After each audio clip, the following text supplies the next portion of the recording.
Hey crew, it's Pitt, and I'm back with some more Esoterica. Today we are diving back into the works of Mr. Manly Hall. We are dealing with the secret teachings of all ages. We are reading along and discussing as we go along the various topics that are brought to light as we walk through the text. But before we begin, if you were unfamiliar with me, any of my unconventional beliefs, or if at any point in time you get lost in the sauce, there are several playlists linked up here in the corner in the box down below, along with the source material, so that you can go back and try to get a better understanding of what I'm talking about. I try to be clear as I go along, but I sometimes fail in that, and the playlist can be a handy tool for understanding what I am talking about. We are dealing with alchemy and its exponents today, and before we begin, I am going to say I don't know anything about physical alchemy, right? I do know a good bit about mental alchemy. I don't know anything about physical alchemy. I have collected herbs and dried them and ground them up. I've got a mortar and pestle right here. But that doesn't mean that I am some kind of an expert in alchemy, so I do not know exactly how much I will have to add to this conversation today. But we're still going to read it, even if nobody ever watches it. This is groundwork for bigger things. With that being said, let's dive in and begin our discussion of alchemy and its exponents. Is the transmutation of base metals into gold possible? Is the idea one at which the learned of the modern world can afford to scoff? Alchemy was more than a speculative art, it was also an operative art. Since the time of the immortal Hermes, alchemists have asserted, and not without substantiating evidence, that they could manufacture gold from tin, silver, lead, and mercury. That the galaxy of brilliant philosophic and scientific minds, who, over a period of 2,000 years, affirmed the actuality of metallic transmutation and multiplication, could be completely sane and rational on all other problems of philosophy and science, yet hopelessly mistaken on this one point, is untenable. Nor is it reasonable that the hundreds declaring to have seen and performed transmutations of metals could have all been dupes, imbeciles, or liars. I'm not familiar with the accounts of anybody actually saying that they've done it. I've seen accounts of people saying that they wanted to do it, they've tried to do it, they've experimented on behalf of, but I don't know that I've ever seen anybody actually say that they actually did until modern times, right? We do right now have people running a collider, and they are transforming, I believe it's lead into gold, but it is an enormously costly procedure. It takes a lot of money, much more money than you will get out of the value of the gold that you are transmuting. That is not to dismiss the possibility, but it does seem like if somebody was able to do that, that particular trick would not be lost. People wouldn't have to keep searching for it. Now, again, I don't have any accounts of people who have actually done it. Right? With that being said, we go through and we talk about ancient lore, right? I got a whole playlist about ancient lore. We're just beginning on that, but we did the unconventional Bible study, and I bring that up for a very specific reason right now. We have it linked up here if you're curious as to what I'm talking about, but that proves that just because something is written down and old does not mean that it is correct.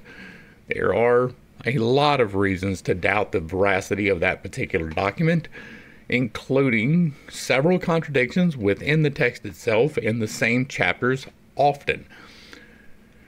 The outcome of that book goes to show that just because it is written down does not mean that it is true. There are people who write down things that are untrue because having it written down lends more weight than would be just discussing it. And so you find a book, it's 200 years old, and somebody told you that they can fly. Do not assume that they could. Somebody told you that they transmuted lead into gold. Okay, you can believe that, but until somebody else can reproduce it, I'm not going to. I'm not going to just dismiss it and say, oh, no, you're wrong. Show me. Physically show me that it is a possibility, and I will believe it. But I cannot just blindly take it on faith that you were able to transmute metals into another one just because it was written down somewhere. That argument does not work. There are a lot of things written down that are patently untrue, and that's not even diving into the fiction side of books, right? This is people purporting to be talking about actual real life events, and it is simply not true. So, those assuming that all alchemists were of unsound mentality would be forced to put into this category nearly all the philosophers and scientists of the ancient and medieval worlds. They pursued it. As far as I am aware, I do not know of anybody actually saying, like anybody with sound philosophical arguments, I do not know of them actually saying that they transmuted lead into gold or any substance into another substance in that manner. If I am wrong, leave me a link down below. I will do a video on it. I am perfectly willing to be proven wrong on this. I just find it extremely hard to assume this logic is correct. Right? Just because somebody says it does not make it true. Emperors, priests, princes, and common townsfolk have witnessed the apparent miracle of metallic metamorphosis. In the face of existing testimony, anyone is privileged to remain unconvinced, but the scoffer elects to ignore evidence worthy of respectful consideration. Hit me with the evidence. Maybe we're going to get there, right? Maybe. I doubt it, but maybe. Many great alchemists and hermetic philosophers occupy an honored niche in the Hall of Fame, while their multitudinous critics remain obscure. To list all these sincere seekers after nature's great arcanum is impossible, but a few will suffice to acquaint the reader with superior types of intellect who interested themselves in this abstruse subject.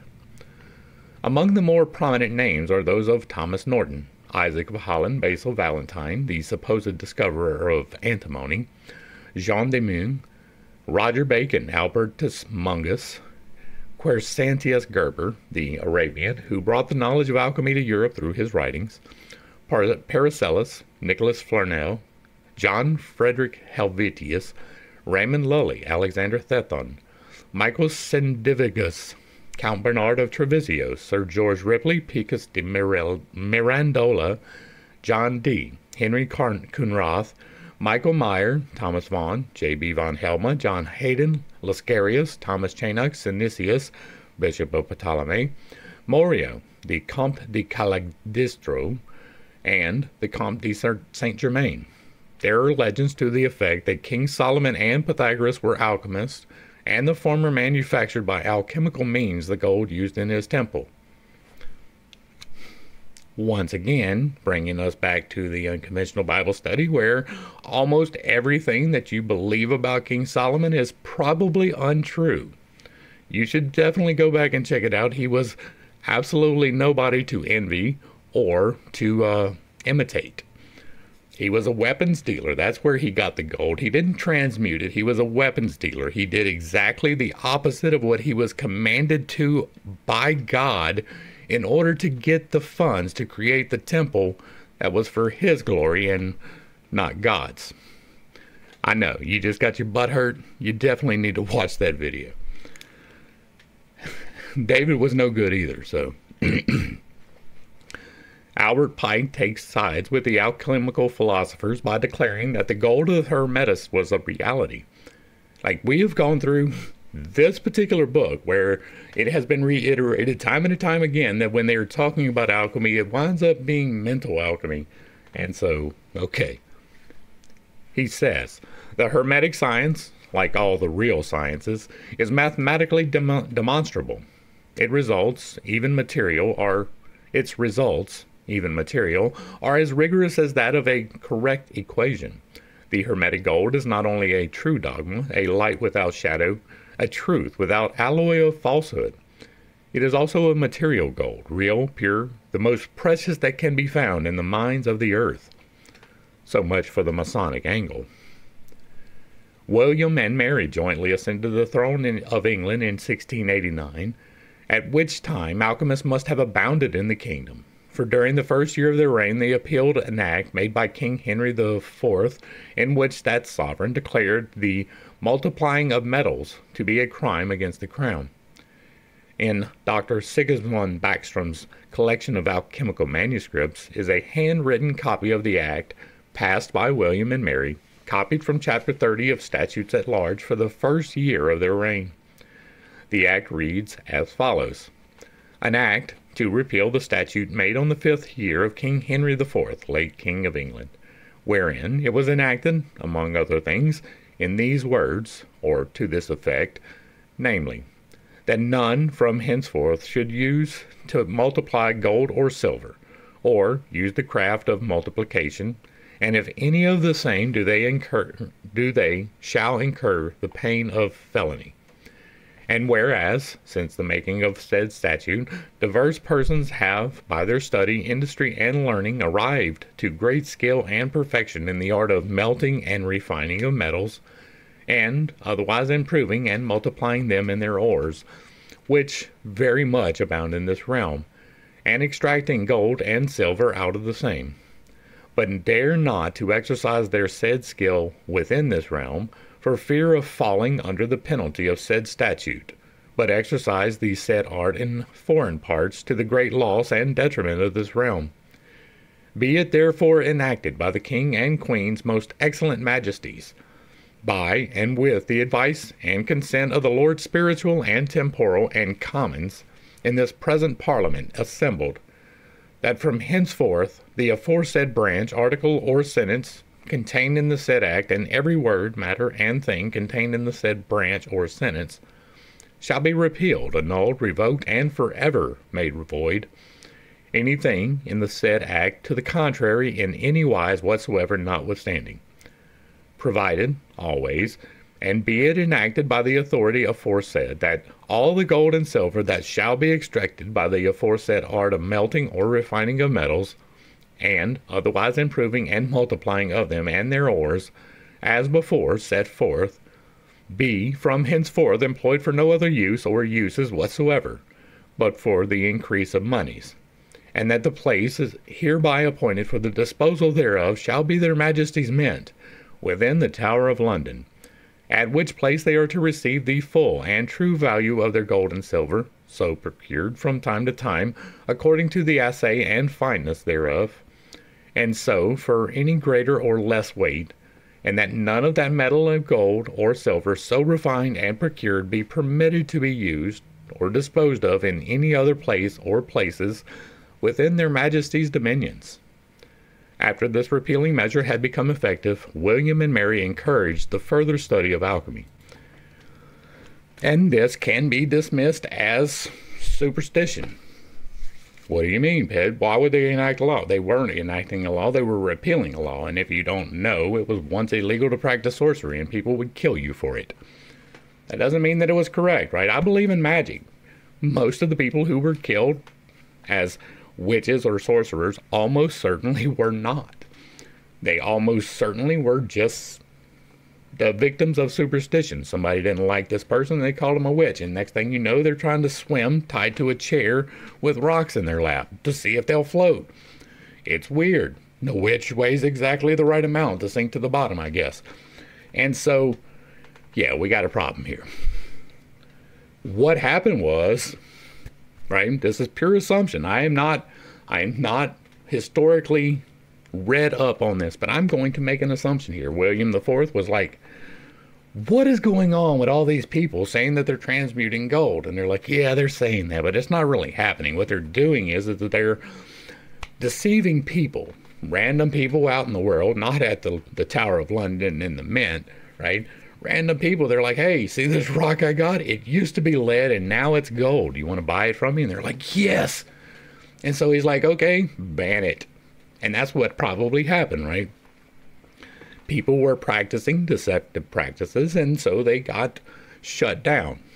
And then you get some new people on the throne, and they're like, hey, why did he make this law? And it's like, oh, well, people were saying it was turning into gold. People were turning stuff into gold? Oh, man, we need that. We need money. And so they made it where you could make it. And guess what? You could turn it into the government for your money. I wonder how many people actually took advantage of that. Right, I don't know if we have a record of it, but there's no record of it here. Right? We have stupid laws. We have the need to repeal stupid laws all the time. I talked the other day, I don't remember what day it was, but here in Baton Rouge, Louisiana, which I'm just outside of, here in Baton Rouge, Louisiana, it is illegal to spit on the sidewalk, but only on Sundays. You can spit on the sidewalk every other day of the week, and there is absolutely no problems. But if you do it on Sunday, it is a criminal offense. Now, the prosecution of that is almost never, but it is still on the books. One day, somebody will come along and be like, hey, we can probably take this off of the books. That's close to what happened here, but I think that this was just two people who got pushed into a position of authority that almost certainly they did not deserve to be in, because almost certainly every single person who has ever been called Your Majesty had zero reason to be called so. The first person, the conqueror, okay, yeah, they're the one. But their children, probably not. I don't believe in you are meant to rule by the will of God. I think that is stupid. I think that is a very silly way to live your life. And this person was born to that person, and so they should be in charge is ridiculously, I can't even say the other R word, but we have had repeatedly incompetence pushed onto thrones. I think that this may be evidence of that, and not that alchemy was real. Right? There are things you can do with alchemy. Don't get me wrong. I just don't believe the transmutation of metals is one of them, right? I don't believe that you can create a stone to turn something into another thing. And there's a lot. I haven't practiced it. It is possible. I always hold the possibility. But it is extremely unlikely that it is not duplicatable in today's society, right? What we are doing with the bombardment of electrons is doing it, but there is no way that they were doing that then. That is just not possible. That was not even possible. So it's whatever. I'm going to try to quit talking about that, but like this is a hard sell for me, right? This is as hard of a sell for me as the flat earth is, because I happen to know that the earth is not flat through my own experimentation and observation. So I don't have a problem with you believing it's flat. I'm just not going to listen to anything you say if you say it is. Dr. Franz Hartmann has collected reliable evidence concerning 4 different alchemists who transmuted base metals into gold, not once but many times. One of these accounts concerns a monk of the order of St. Augustine named Wenzel Seiler, who discovered a small amount of mysterious red powder in his convent. In the presence of Emperor Leopold I, King of Germany, Hungary, and Bohemia, he transmuted quantities of tin into gold. Among other things, which he dipped into his mysterious essence, was a large silver metal. The part of the metal which came into contact with the gold-producing substance was transmuted into the purest quality of the more precious metal. The rest remained silver. With regard to this metal, Dr. Hartmann writes, "The most indisputable proof, if appearances can prove anything, of the possibility of transmuting base metals into gold may be seen by everyone who visits Vienna.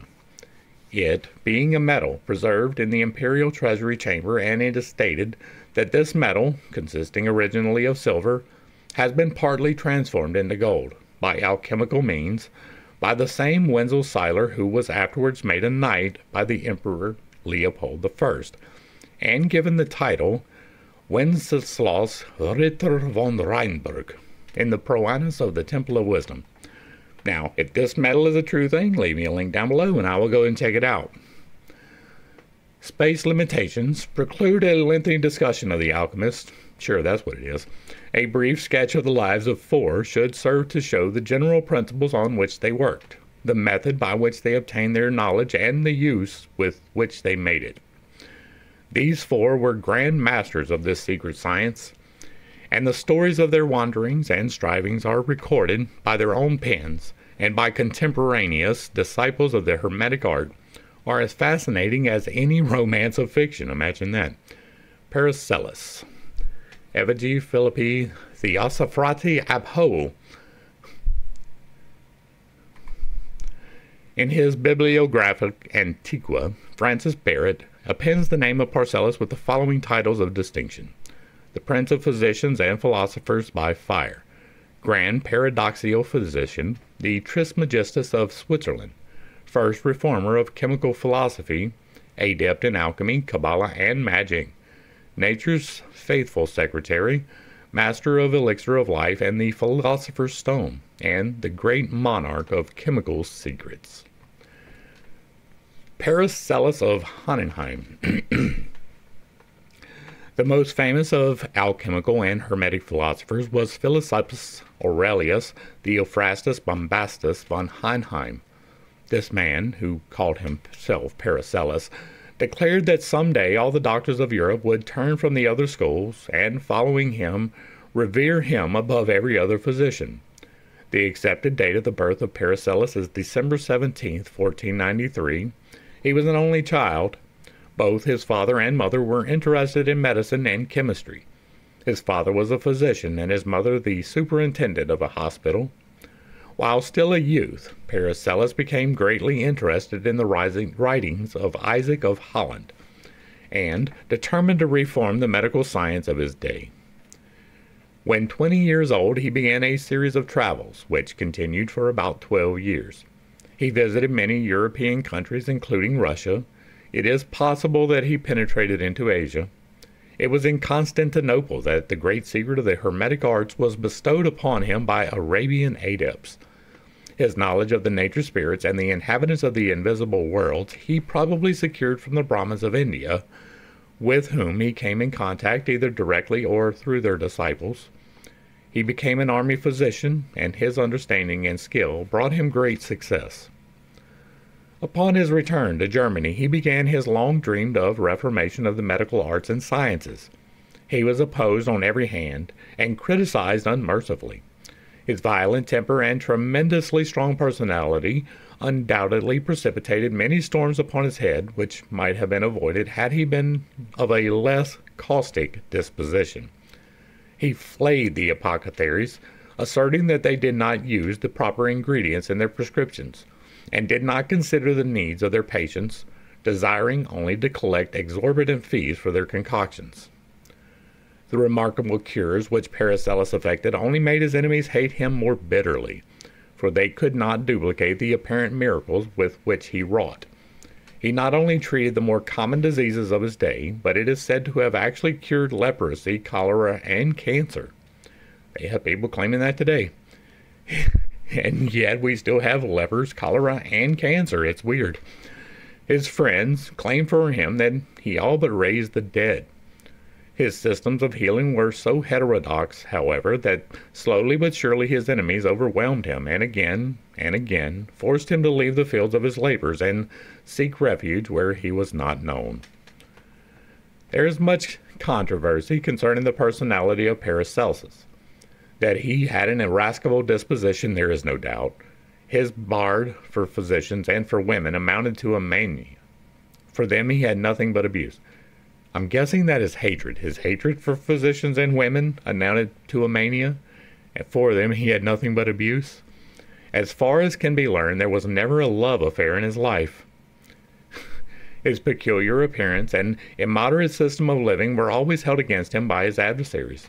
It is believed that his physical abnormalities may have been responsible for much of the bitterness against society with which he carried with him throughout his intolerant and tempestuous life. I'm going to look.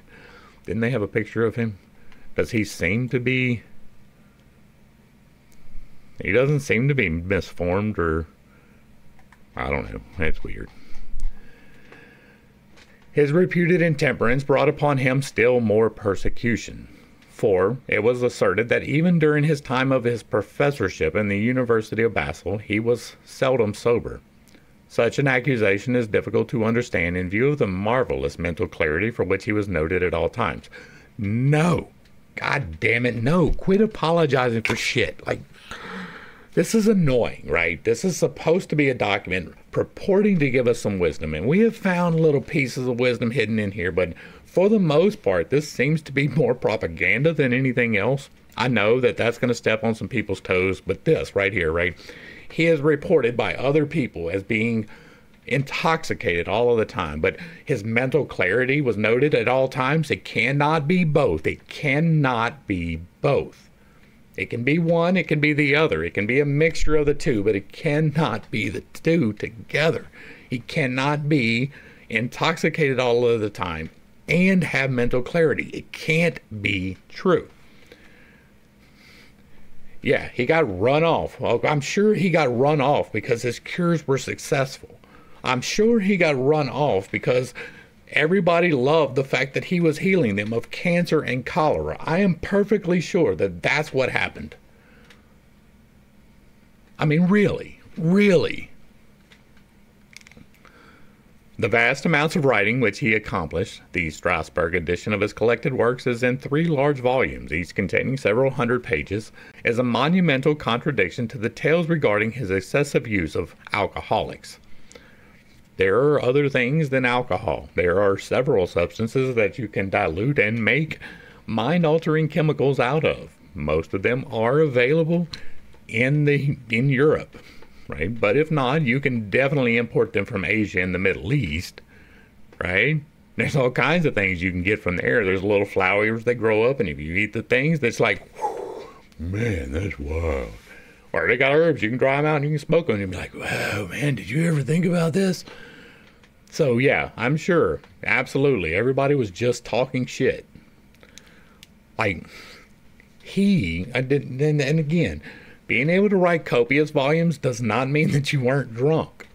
If you do not believe that, then you have absolutely no idea about many of our writers here in the United States. I believe Walt Whitman was a notorious alcoholic. There were many other ones. Mark Twain loved to be drunk.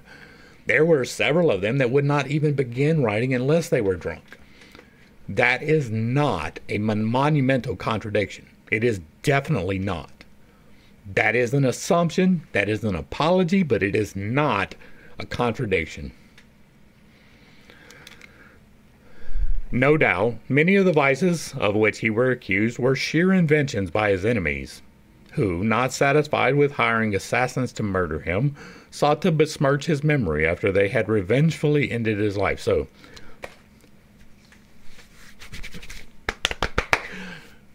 bear with me for just a minute.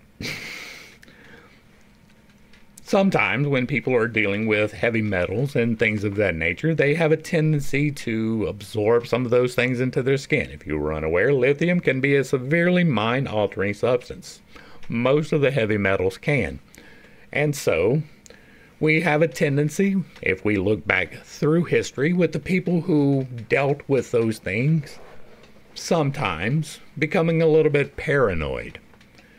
If you don't believe that, you can look on TikTok today, type in the words targeted person, and see what pops up. There are people out there who will see a car that has been parked in a parking lot for 4 hours when they pull up and say that that car is following them, that they are a targeted individual. People are shooting laser beams into their brains and making them think all kinds of weird things. But most of them are taking lithium in some form or another, or one of the heavy metals in pharmaceutical form. This was a man who dealt with those things. I'm not saying that nobody ever tried to kill the man, but if you are effective in treating people, if you are a healer who has indeed healed people, the chances of assassins coming for you are vanishingly small. That doesn't mean it doesn't happen. People love their religion and they use them control systems to kill all kinds of people, right? So it's possible. But it is also possible that there was no assassination attempts whatsoever. That is a possibility that we must keep in mind. That's not to say that it did not happen. But so far, what I am getting from this is a man who imbibes in substances, gets run away from places for giving people things, and now who is believing that everybody's trying to kill him. This is reeking to me of paranoid schizophrenia, right? There is a lot of things in here that lean towards it. His irascible attitude, his ability to be off-putting to everyone, apparently, right? That lets me know straight off the top that you have not got the mental alchemy part of the equation down at all. If you cannot flex around people, even if you are rigid, you have not begun ascension. You have not begun to overcome. You have not done any of the things that would make you a master alchemist. Now, you can play with whatever substances you want. You can grind and burn and become and do and all of the things, right? There are all kinds of tools that you can use. There are all kinds of tools that you can use your tools on. Does not make it true. This screams to me again, right? It is possible people wanted to kill him. Maybe he did know how to do these things. But where did the proof go? If you have written all of these volumes, clear and sober of mind, and you have the cure for cancer, how come we don't have the cure for cancer? If it's not in your volumes, then what did you do? Did you give us all kinds of other recipes and just happen to leave that particular one out? What about cholera? What about that? Did you just happen to leave that one out? Maybe it's in there and nobody has ever bothered to reproduce it. I don't know, but I know that we have cancer. Like, I know we do. And if he wrote volumes about his experiments and he was able to cure cancer, then why don't we have a cure for cancer? It's a little bit frustrating, I'm not going to lie. Like, I love new knowledge, and I don't know that this is it. All right. No doubt many of the vices of which he was accused were sheer inventions by his enemies. That is a possibility. Hold that in your mind. Who, not satisfied with hiring assassins to murder him, sought to besmirch his memory after they had revengefully ended his life. The manner in which Paracelsus met his death is uncertain, so how do you know? But the most credible account is that he died as the indirect result of a scuffle with a number of assassins who had been hired by some of his professional enemies to make away with the one who had exposed their chicanery. That is possible, right? If you're running a dupe on somebody and somebody comes in and says, you're running a dupe, people are going to get mad. They're going to get upset. They're going to get their feelings hurt. They need to go back and watch the playlists. Few manuscripts are extant in the handwriting of Paracelsus, so we don't even have first-hand accounts. Gotcha. For he dictated the majority of his works to his disciples, who wrote them down. Professor John Maxon Stillman of Stanford University pays the following tribute to his memory. Whatever be the final judgment as to the relative importance of Paracelsus in the upbuilding of the medical sciences and practice, it must be recognized that he entered upon his career at Basel with the zeal and self-assurance of one who believed himself inspired with a great truth, and destined to effect a great advance in the science and practice of medicine. By nature, he was a keen and open-minded observer of whatever came under his observation, though probably also not a very critical analyst of the observed phenomena. He was evidently an unusually self-reliant and independent thinker, though the degree of originality in his thought may be a matter of legitimate differences of opinion. Certainly, once having, from whatever combination of influences, made up his mind to reject the sacredness of the authority of Aristotle, Galen, and Avicenna, and having found what to his mind was a satisfactory substitute for the ancient dogmas of his own modification of the Neoplatonic philosophy, he did not hesitate to burn his ships behind him. Having cut loose from the dominant Galenism of his time, he determined to preach and teach that the basis of the medical science of the future should be the study of nature, observation of the patient, experiment and experience, and not the infallible dogma of authors long dead. I'm with that. I am with that. Doubtless, in the pride and self-confidence of his youthful enthusiasm, he did not rightly estimate the tremendous force of conservatism against which he directed his assaults. If so, his experience in Basel surely undeceived him. From that time on, he was to be a wanderer again, sometimes in great poverty, sometimes in moderate comfort, but manifestly disillusioned as to the immediate success of his campaign, though never in doubt as to its ultimate success. For to his mind, his new theories and practice of medicine were at one with the forces of nature, which were the expression of God's will, and eventually they must prevail. This strange man, his nature a mass of contradictions, his stupendous genius, shining like a star through the philosophic and scientific darkness of medieval Europe, struggling against the jealousy of his colleagues as well as against the irascibility of his own nature, fought for the good of many against the domination of the few. He was the first man to write scientific books in the language of the common people, so that all could read them. Even in death, Paracelsus found no rest. Again and again his bones were dug up and reinterred in another place. The slab of marble over his grave bears the following inscription. Here lies buried Philip Theophrastus, the famous doctor of medicine who cured wounds, leprosy, gout, dropsy, and other incurable maladies of the body with wonderful knowledge, and gave his goods to be divided and distributed to the poor. In the year 1541, on the 24th day of September, he exchanged life for death, to the living peace, to the sepulchred eternal rest. A.M. Stoddard, in her Life of Paracelsus, gives a remarkable testimonial of the love which the masses had for the great physician. Referring to his tomb, she writes, "To this day the poor pray there. Hodenheim's memory has blossomed in the dust to sainthood, for the poor have canonized him." When cholera threatened Salzburg in 1830, the people made a pilgrimage to his monument and prayed him to avert it from their homes. The dreaded scourge passed away from them and raged in Germany and the rest of Austria. So he is able to divinely intervene after death, apparently.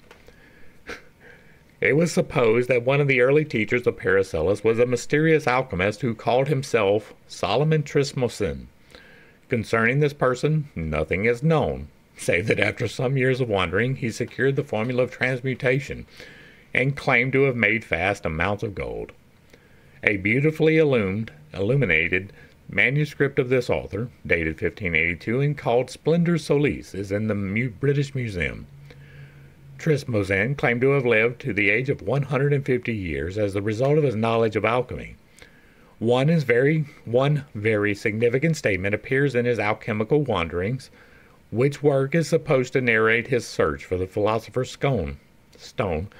"Study what thou art, whereof thou art a part, and what thou knowest of this art, this is really what thou art.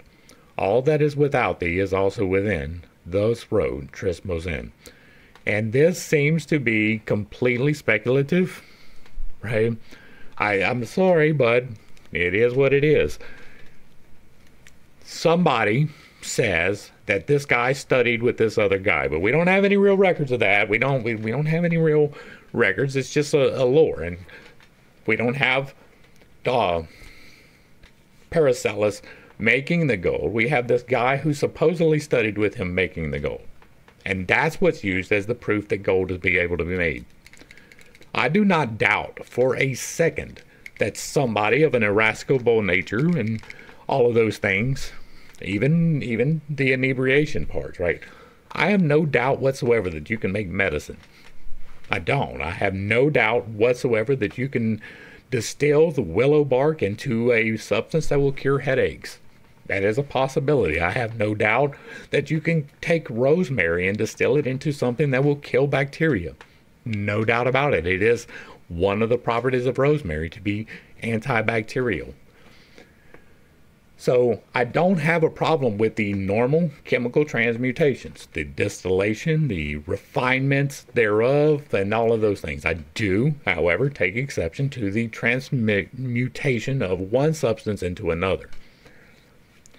I need significant proof of that happening. Being written down is almost not enough proof, right? Even if Paracelsus had himself written down that I did this thing, if he did not write down the process by which it was done and it be reproducible by other people, then it is just speculation and it is just somebody talking shit. I can say I can make gold. I can say I can just pull it out of my ass. Oh yeah, I used my little mortar and pestle and I ground some lead and it changed into gold. Prove me wrong. I have to make the proof. I have to write down in my voluminous accounts, hey, this is the process by which the refinement of lead into gold is done. Step by step, walk me through it. I don't care if it is hidden knowledge and you'll be killed for it. If you're going to put out there that you did it, then put out there how you can do it. Don't tell me that you can do it and then not even attempt to prove it. Like, I do not understand how you can take somebody just saying that and extrapolate from that it is a truth. Show me. Show me. Call me from Missouri and I'm from Louisiana. Show me something. Like, something. Albertus Magnus from Joviate's Vitae Illustrum Vivorium. Albert de Groot was born about 1206 and died at the age of 74. It has been said of him that he was Magnus in Magia, Major in Philosophia, and Maximus in Theologia. He was a member of the Dominican order of the mentor of St. Thomas Aquinas in alchemy and philosophy. Among other positions of dignity occupied by Albertus Magnus was that of Bishop of Regensburg. He was beatified in 1622. Albertus was an Aristotelian philosopher, an astrologer, and a profound student of medicine and physics. During his youth, he was considered of deficient mentality, but his sense service and devotion were rewarded by a vision in which the Virgin Mary appeared to him and bestowed upon him great philosophical and intellectual powers. Having become master of the magical sciences, Albertus began the construction of a curious automaton which he invested with the powers of speech and thought. Really. The android, as it was called, was composed of metals and unknown substances chosen according to the stars and endued with spiritual qualities by magical formulae and invocations.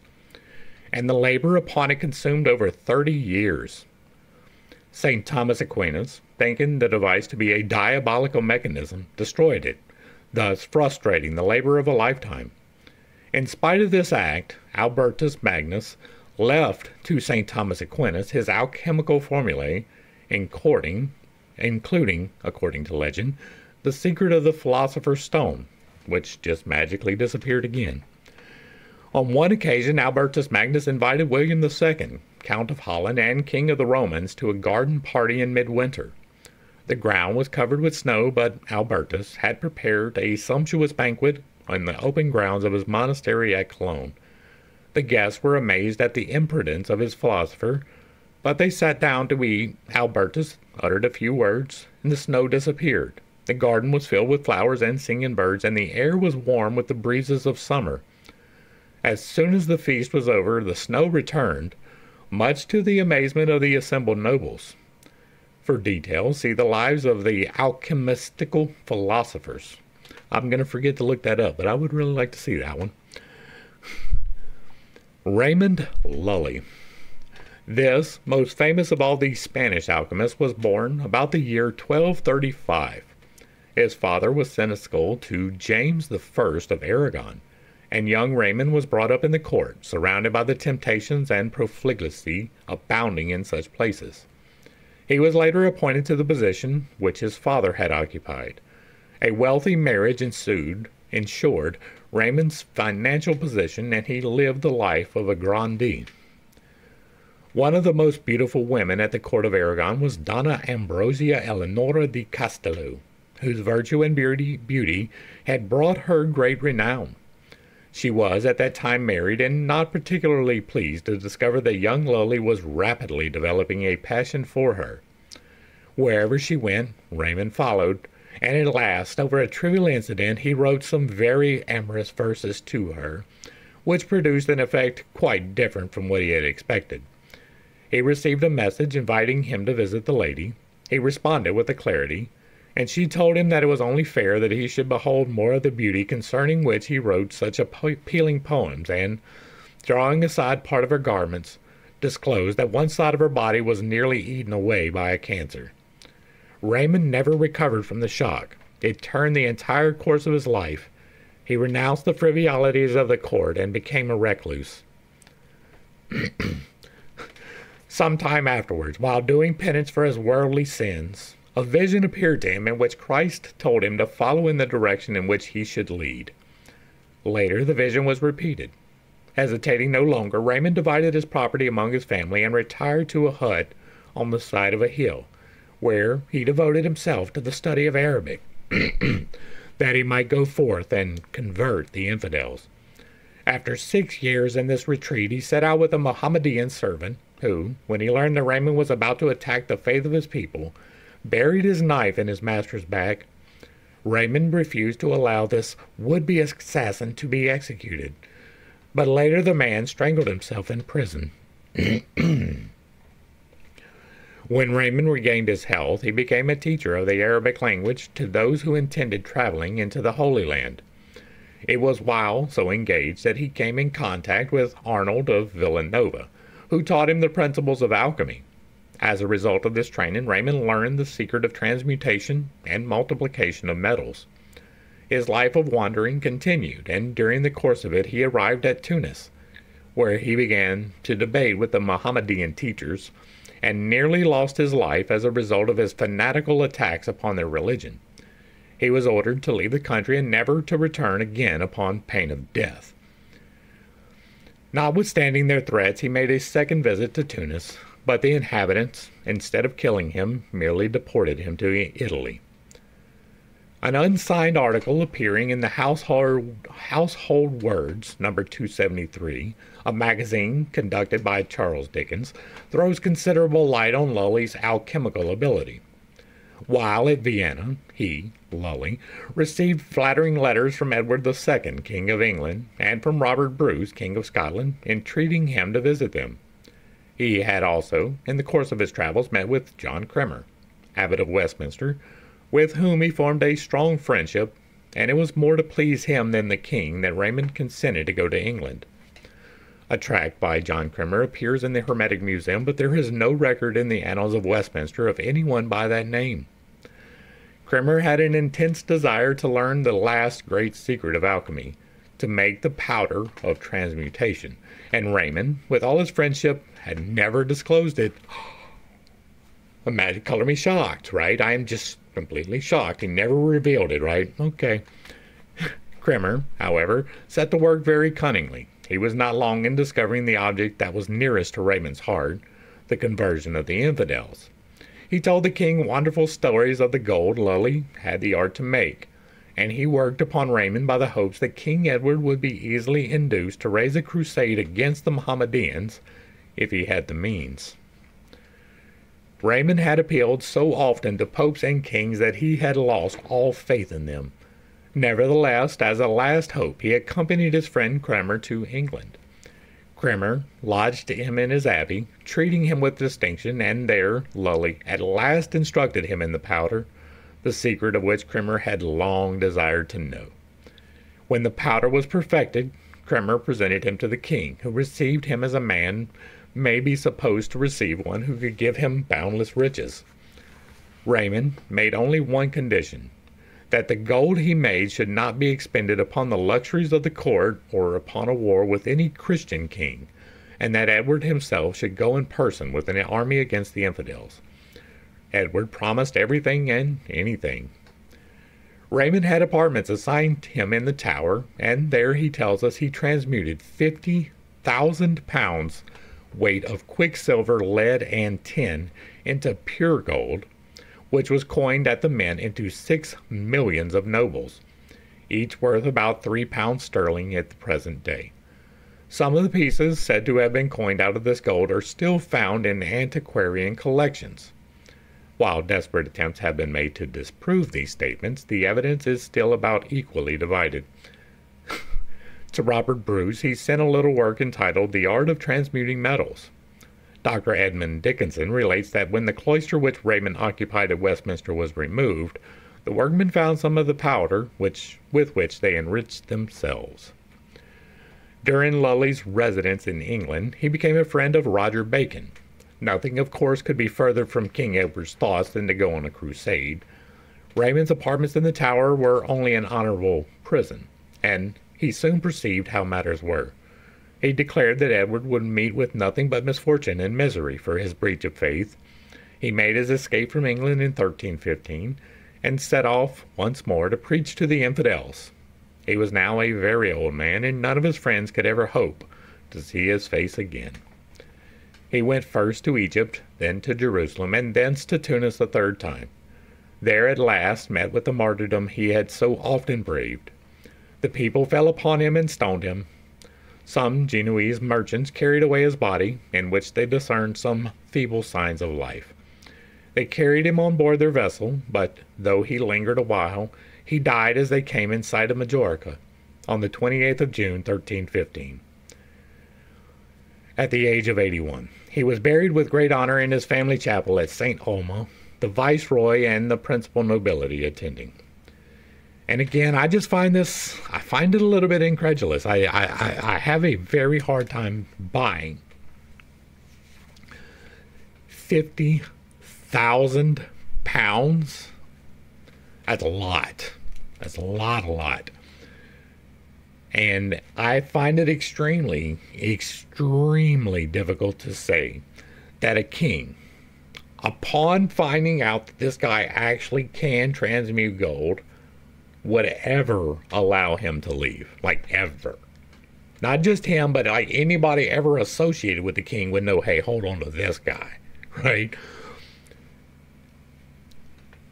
The passing on of the powder, apparently, we didn't need that for all time. We didn't need that for posterity. There is no reason why they should expect that the king, while holding him prisoner, would make him write down this alchemical formula, that it would not be reproducible. It is possible, right? I hold on to the possibility, even when it doesn't seem justified. Again, this is a second-hand account of someone else doing it. This is not him writing down that he did it. It is somebody else writing down that he heard that he did it. It is entirely possible that he decided to go off, however, to convert the Mohammedans, and that led to his death. I believe that. It is entirely possible that he went to study over there and he learned all kinds of things. I believe that. I believe in magic. Oh, I really do. I believe that mental alchemy at a minimum is absolutely true, but that there is a possibility of physical alchemy. I just don't have the evidence of it. Like, I've never had it revealed to me. I've never seen the evidence thereof. And so I find it really hard. I really do.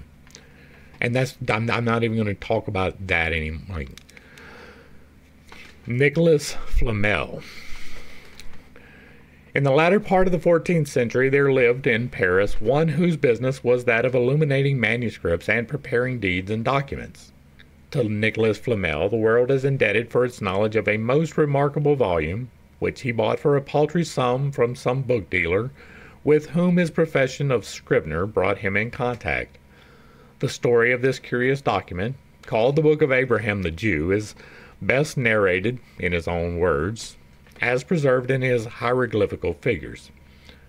Whilst therefore I, Nicholas Flamel, notary, after the decease of my parents, got my living at our art of writing, by making inventories, dressing accounts, and summing up the expenses of tutors and pupils, there fell into my hands for the sum of 2 florins a gilded book, very old and large. It was not of paper nor of parchment, as other books be, but was only made of delicate rinds, as it seemed to me, of tender young trees.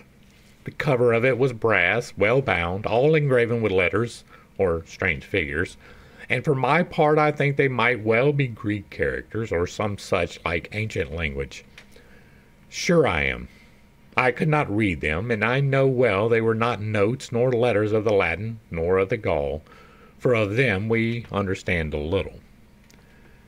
As for that which was within it, the leaves of bark or rind were engraven, and with admirable diligence written, with a point of iron, in fair and neat Latin letters colored.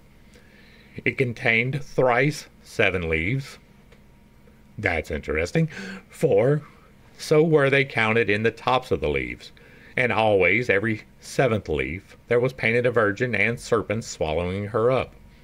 In the 2nd 7th a cross where a serpent was crucified, and the last 7th there were painted deserts or wilderness, in the midst whereof ran many fair fountains, from whence there issued out a number of serpents which ran up and down here and there. Upon the first of the leaves was written in great capital letters of gold, Abraham the Jew, prince, priest, Levite, astrologer, and philosopher, to the nation of the Jews by the wrath of God dispersed among the Gauls, sendeth health. After this it was filled with great execrations and curses, with this word Maranatha, which was often repeated there, against every person that should cast his eyes upon it, if he were not sacrificer or scribe. Now, if you are unaware, Maranatha is unbounded love. Curses of Maranatha, huh? That's interesting. He that sold me this book knew not that what it was worth, nor more than I when I bought it. I believe it had been stolen or taken from the miserable Jews, or found in some part of the ancient place of their abode. Within the book, in the second leaf, he comforted his nation, counseling them to fly vices, and above all, idolatry, attending with sweet patience the coming of the Messiah, who should vanquish all the kings of the earth, and should reign with his people in glory eternally. Without doubt, this had been some very wise and understanding man. In the third leaf, and in all the other writings that followed, to help his captive nation to pay their tributes unto the Roman emperors, and do other things, which I will not speak of, he taught them in common words the transmutation of metals. He painted the vessels by the sides, and he advertised them of the colors, and of all the rest, saving of the first agent, of which he spake not a word, but only, as he said, in the fourth and fifth leaves entire he painted it, and figured it with very great cunning and workmanship.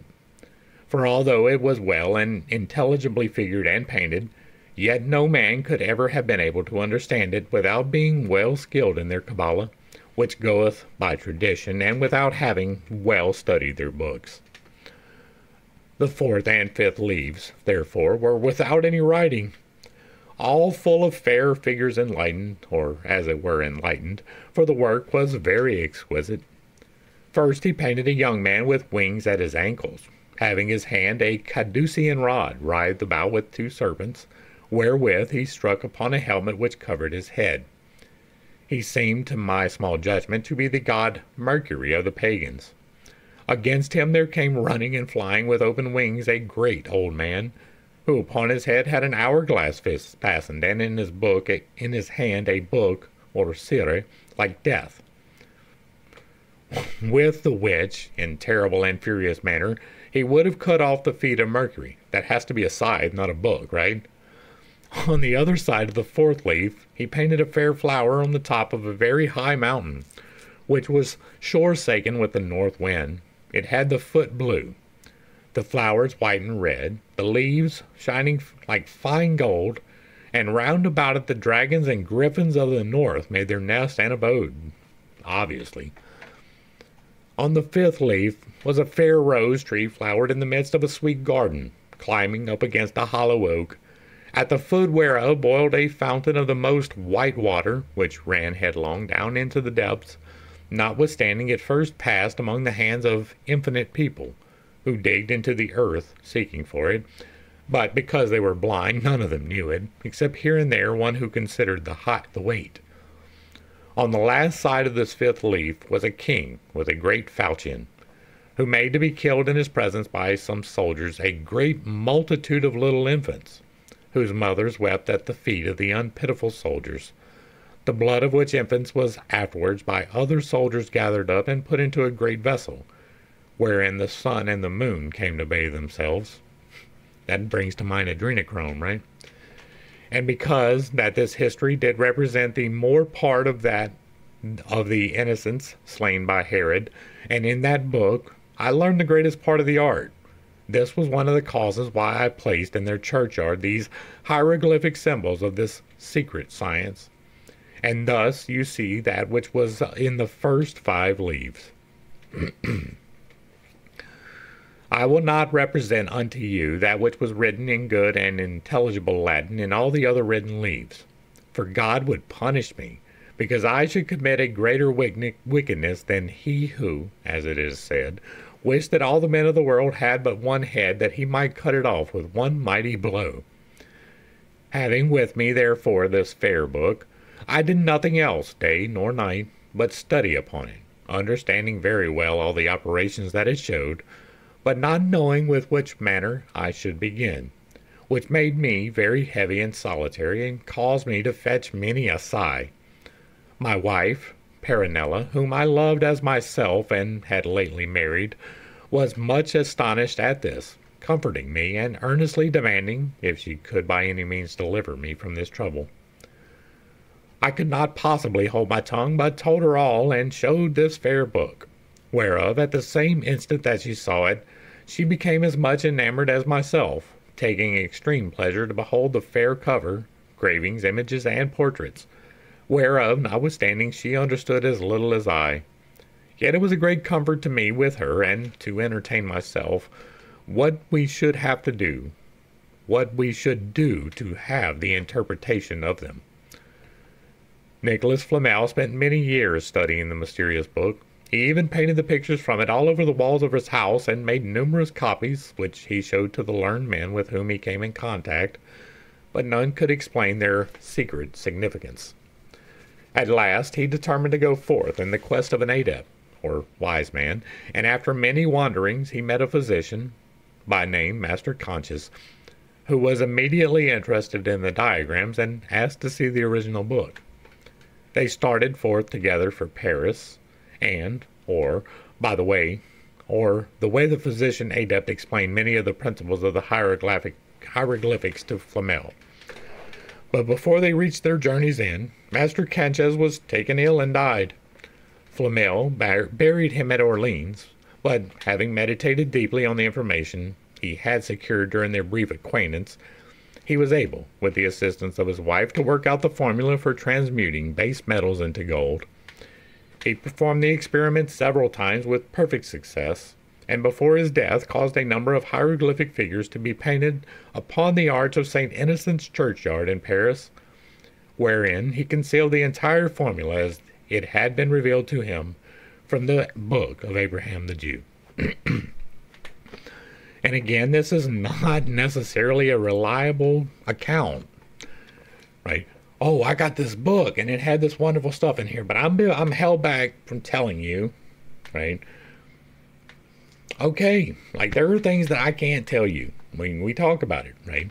I have had a revelatory experience, and there are things that I get to talk about freely and openly, and there are things that I have been expressly forbidden from talking about. And so I talk about the things I can, and I don't talk about the things that I can, and you can take that or leave that with a grain of salt however you happen to want it.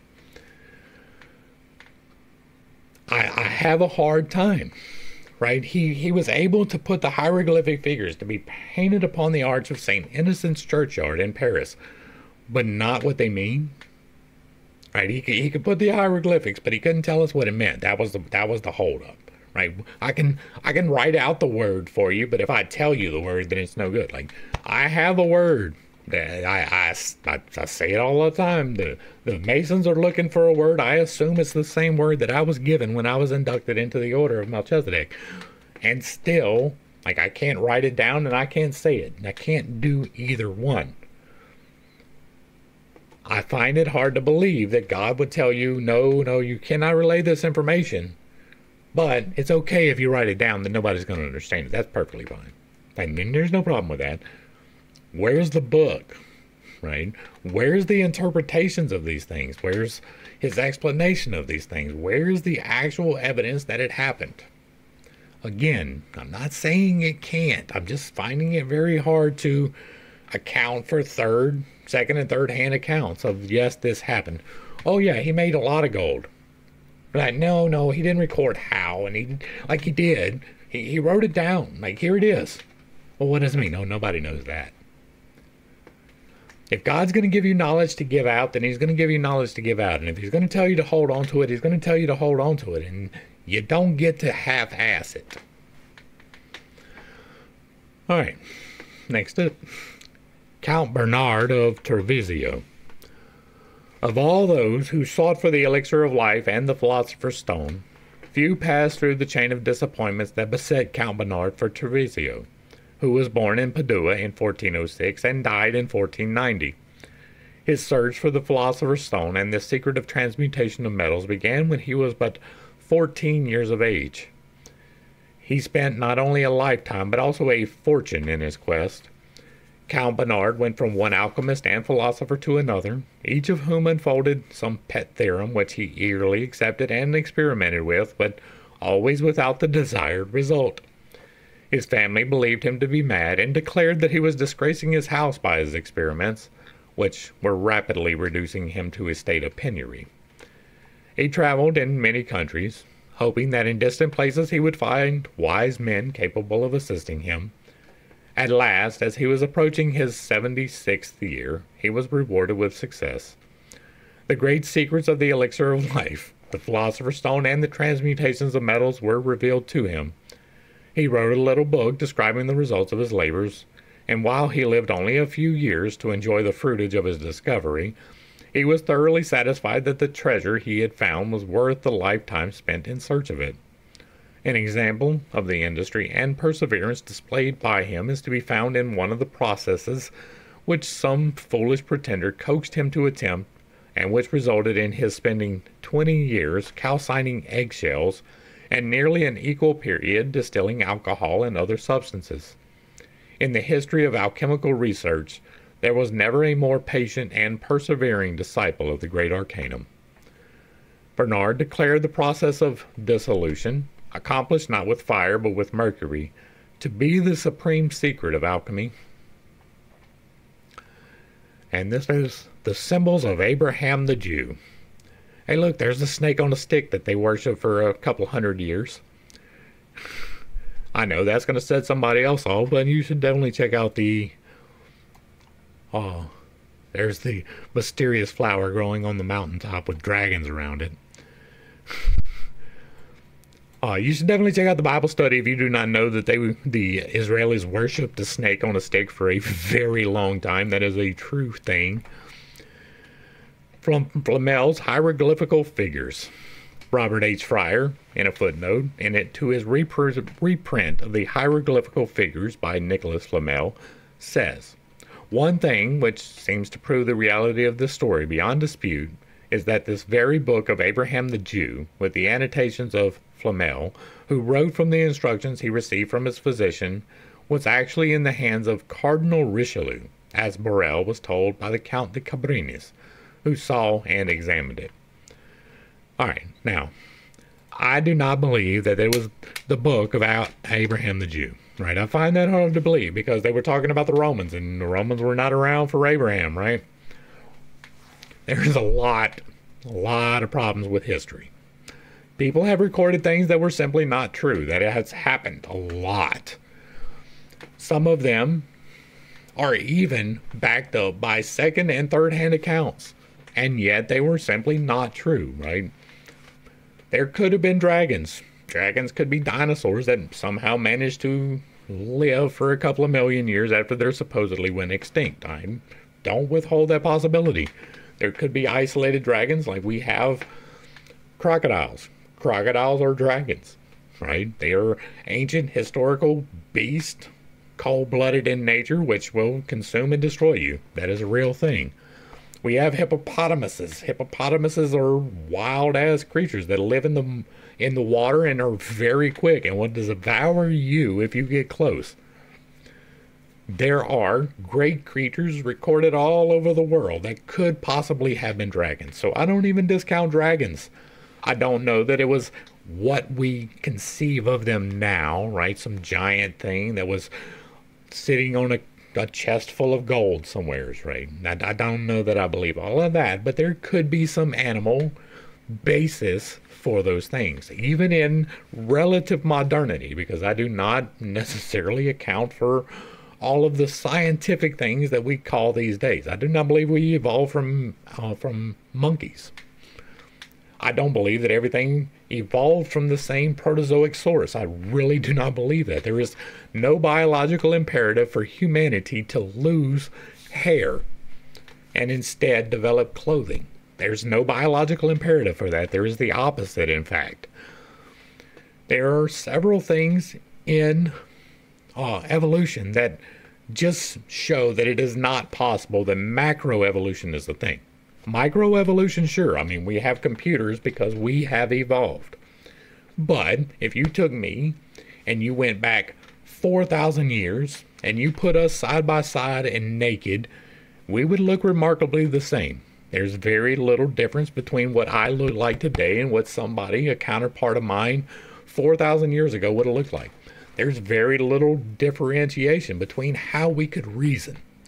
Now, the tools by which we reason can be different because our understanding of things today is much different than it was then. We have technology, we have electricity, we have computers, we have microphones, we have cell phones. We have a computer that you can walk around with in your hand, holding the entire sum of human knowledge readily available to you. That puts me on a different reasoning plane than the elder people. But if you were to take an infant born 4,000 years ago and put him into my care, by the time he was 18 years old, he would be able to use one of these things with complete and utter confidence and be able to do all of the things that I can do. People have not really changed. Our understanding has changed. Our learning has grown. Those type of things have changed. But we fundamentally have not. We still operate in the same manner. My arms do like this, right? I cannot turn them a full 360. I can go pretty close, but it cannot go directly behind me. That is part of our physiology. It has been since the beginning. Some things just don't change. Some things do. I don't discount evolution totally, but I do discount that we all came from the same source. I do. I discount a lot of the things that are accounted for, not the least of which is this unconventional Bible study, where I went through step by step and piece by piece, and we picked apart a lot of history. A lot of things that people have believed are true throughout history. The Virgin Mary. That was a big one, right? We picked that apart. Abraham, as a decent human being, we definitely picked that apart. God wanting righteous people. There is no evidence of that in the Bible at all. Every time that anybody was ever rewarded in the Bible, it was for doing something terrible. It was for letting out blood almost exclusively. Pretty terrible. The things that the Israelis were blessed for were pretty horrific. Rivers of death, entire nations wiped out, refusing to take trade agreements. David was a thug. He took the kingship through subterfuge and deceit after having been a terror to his own people. He was an absolutely horrible person and was unrepentant about any of it all the way to his death. Okay, yeah, there are Psalms and Proverbs attributed to him, but in his account of his life, all the way up until his death, he was an unrepentant breaker of the commandments of the Lord God Almighty every single step of the way. I discount that book. Is there history in there? Yeah. Are there things that are true inside the book? Yes, but that does not make the whole book true. It is the same for these things. There can be bits of truth in there, but if you have the key to creating eternal life, then I doubt very seriously you're going to die 3 years later. Right? Oh, he was rewarded with the elixir of life and he only had it for 3 years? Are you kidding me? Like, are you literally just trying to pull my nuts out? Like, what are you doing here? It doesn't make any sense. You had the secret to transmuting gold and you were doing it for a monarch. And yet somehow he let you just slip away without giving him the way to do that after you had already provided him 50,000 pounds worth of gold. Are you kidding me? There is no way you're getting away from that monarch. I don't care what monarch it is. You will be under permanent guard. If you will not write down this secret, you will never go anywhere. Some of these things just defy credulity, right? It is incredulous that this actually happened. I am willing to be proven wrong. If you can give me a formula which is reproducible for this, then okay, I will accept that alchemy, physical alchemy, is a thing, right? And by that, I mean the transmutation of metals. I do not mean the chemical alteration of substances. That is possible. Distillation is a thing. Refinement is a thing. You can take sand and get gold out of it. It's an extremely arduous process. It will take you a long time and you will get minuscule amounts, but you can do it. The transmutation of lead into gold, we are doing now with our technology, and it takes an immense amount of resources to do it. Like an immense amount. They spend way much more money on the process than will ever be derived from it. I don't necessarily dismiss, right? But I do not take it at face value at all. I'm going to have a hard time getting through these alchemy ones because of that. I like the proof, and that is coming from someone who is telling you that I can manipulate electromagnetic energies for myself. I know that defies incredulity, right? That is incredulous. It defies logic and reason in a lot of ways, and I fully understand that. That is why I'm so open about how to do it for yourself. It's not something that is exclusive to me. I am attempting to put it out here as clearly and as plainly as possible. You can heal yourself through the manipulation of electromagnetic forces that are harnessed within you from your 7 interior chakras and your 1 exterior chakra. You can manipulate that energy through the force of your will. It is a process. I have laid it out. I will be doing a more clear layout at some point, but that I believe because I have been able to experience it from readings, right? All of the things is an accumulation of other things that I practically apply. Show me the practical application of the Philosopher's Stone and I will buy it. Until then, I just can't. Hopefully I brought a little bit of enlightenment and not too much confusion to a series of somewhat ridiculous topics. I understand that I have a tendency to step on toes when I relay my beliefs, and it is not intentional, but I do not apologize for it. I am here to separate the wheat from the chaff, and sometimes that is going to require me to step on toes. If you like what I'm doing over here, let me know down below. Give me a like, share, and a sub. Throw me a comment if you agree or disagree. If it remains respectful, it gets to remain up. And if you really like what I'm doing over here, hit me with that super thanks because I am not a communist. To the crew, thanks for hanging out. I appreciate every single minute that you are here with me, and I am praying for you every single day. Until next time, I love you. God loves you. You are perfect, whole, and complete just the way that you are. And this has been Pitt's Take. Peace.